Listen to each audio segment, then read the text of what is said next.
Powered by the Montana Television Network. This is the 10 o'clock news on Q2, Montana's news leader. Good evening, everyone. Thanks for joining us on your Monday. I'm Jeanelle Slade. And I'm Russ Riesinger. Yet another school lockdown for Billings School District 2, this time toward West High School and the Career Center. Those threats sending Billings police into action. Both school buildings immediately placed on lockdown just before 8 o'clock this morning. Well, early information led police to a student at Laurel High School, and once that suspect was located, the lockdowns were lifted about an hour later. The number of school lockdowns across Billings this year is now in the double digits. Q2 Zoe Zandora touched base with the school district to find out what's being done. Zoe.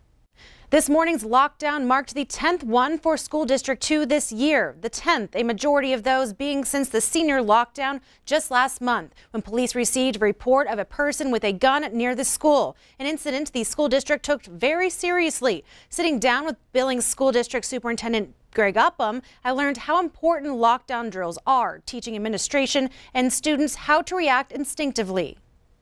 The training that we provide through Mark Wall, our safety and security advisor and director, the run, hide, fight information that's out by Safariland, we do that. And frankly, what that is, Zoe, is it talks about immediate notification so that individuals can decide and act instantaneously. It used to be, line up in front of the school and go to this point, but we've learned through the years and through the safety that's not as effective as making a decision immediately. Another thing Upham told me is the importance of the communication and how much that is during an incident like this morning, or again, as you see when this lockdown happened at senior last month. Communication is key, whether it be the principal being able to get on the speaker and update the students with what is going on, or the teachers being able to keep the students calm, trickling down to the communication between parents and students. Allowing that communication to happen is key. All right, thanks so much, Zoe. Well, so far no arrests have been made in connection to this morning's lockdown. Well, another update tonight on the 6-year-old Whitefish girl who was hit by a car as she exited her school bus last week. Little Jordana is still in critical condition and remains sedated and is on a ventilator. Over the weekend, part of her right lung collapsed, making her battle with pneumonia even more difficult. In a Facebook post, her aunt says authorities say Jordana was actually hit at 40 miles per hour and was thrown more than 60 feet. And now this accident raising concern with other parents, too. MTN's Maren Sue spoke with one mom whose son rides the same bus as Jordana. The Flathead County community is still in shock after a 6-year-old girl was struck by a vehicle while attempting to exit her bus and cross this busy highway. Only Bissell mom Whitney Trainor's daughter just got off the bus when she heard a commotion down the street. A bunch of sirens and police cars and ambulance and stuff, but I didn't really think anything of it. I just thought, okay, there was a bad accident. But Riley was home, so I didn't think it was the bus. And then the next day I found out that it was a little girl that was in her class and that was on that bus that got hit. Trainer is talking about 6-year-old Jordana. According to Trooper John Raymond with Montana Highway Patrol, last Tuesday, Jordana attempted crossing Highway 93 when a driver failed to stop for her school bus. Trooper Raymond says as MHP learns more, it appears the driver was going around 40 miles an hour when they struck Jordana. This accident deeply affected Trainer. It hit home for the fact that that could have been my child. This accident changed her pickup and drop-off protocol with her daughter. At first, I wasn't standing down there with her. I would just stand on the porch and watch her get on the bus, but now it's like I want to stand down there with you and wait for you to get on that bus. And bus safety concerns extend across Flathead County. When Kalispell mom Kimberly Scheck-Snyder heard about Jordana's accident, it made her even more concerned for her son's bus safety. I go pretty much on the bus and grab his hand. He's a runner. He doesn't have a concept of danger. A lot of little kids don't. They don't think that they're going to get hurt. So it's up to the drivers. You have to obey the law. Montana law states vehicles on both sides of an undivided highway must stop when a school bus stops. As of Monday, Jordana's family says she remains in critical condition in the hospital. Montana Highway Patrol continues to investigate this incident. In Olney, Maren Sue, MTN News. And Montana Highway Patrol troopers say the charges are pending for the driver as they wait for toxicology results to come back from the Montana State Crime Lab. An effort to modernize construction rules in buildings in Yellowstone County has been underway for 2 years. Project Recode has brought together city, county, and community volunteers to revise zoning regulations. Well, tonight, Billings City Council members got an update and a timeline when the revised codes may be adopted. Q2's Mitch Legge was monitoring the meeting tonight. Joins us now with more. Mitch? Well, Russ and Jeanelle, it seems like the end of Project Recode may be ahead at some point in 2020, as planning groups have completed some of the drafts of the new zoning codes. Billings zoning coordinator Nicole Cromwell gave an update to the Billings City Council tonight. She said planning groups are near completion on revisions of some of the major parts of the code, such as rules pertaining to neighborhoods, commercial corridors, and landscaping. But planning groups want to hear from the public directly about some more hot topic regulations, specifically rules regulating bars and casinos.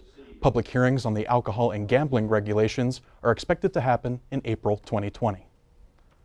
But it's such a huge document that it's not really possible to just schedule one public hearing and call it good.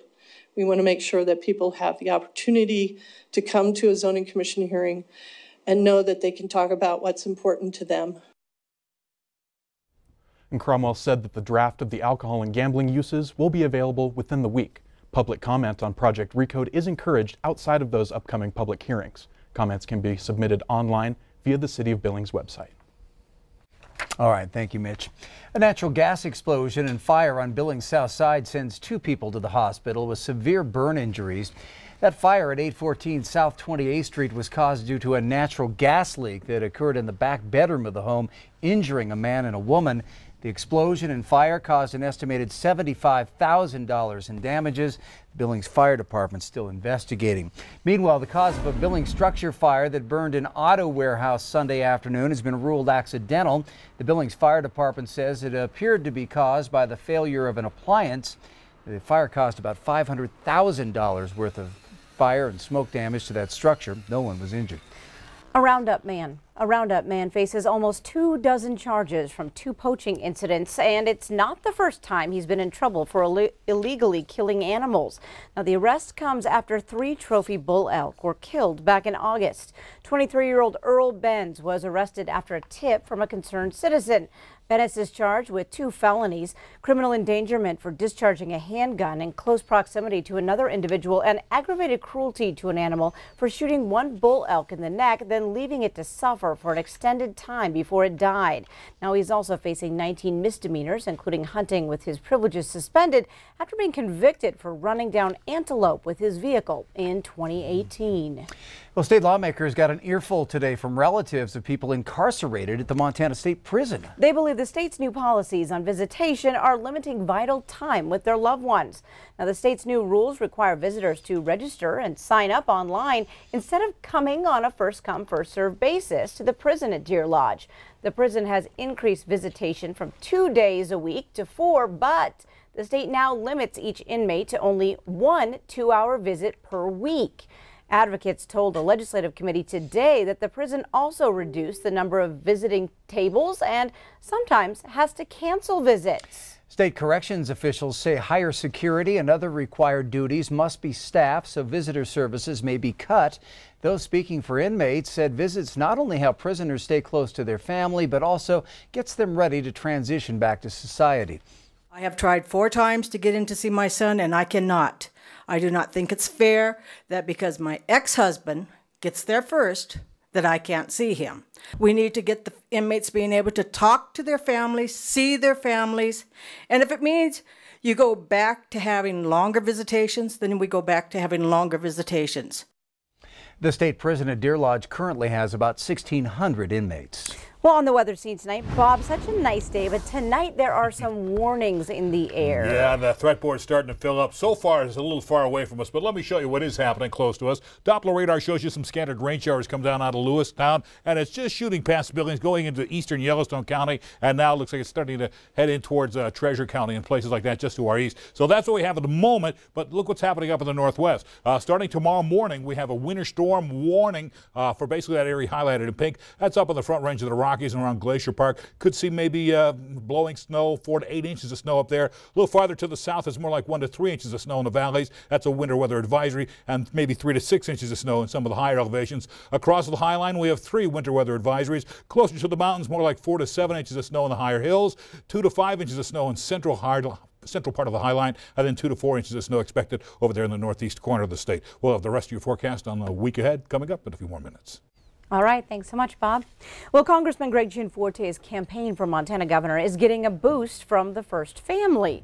Donald Trump Jr., along with his girlfriend and former Fox News personality Kimberly Guilfoyle, will be in Helena for a fundraiser next week.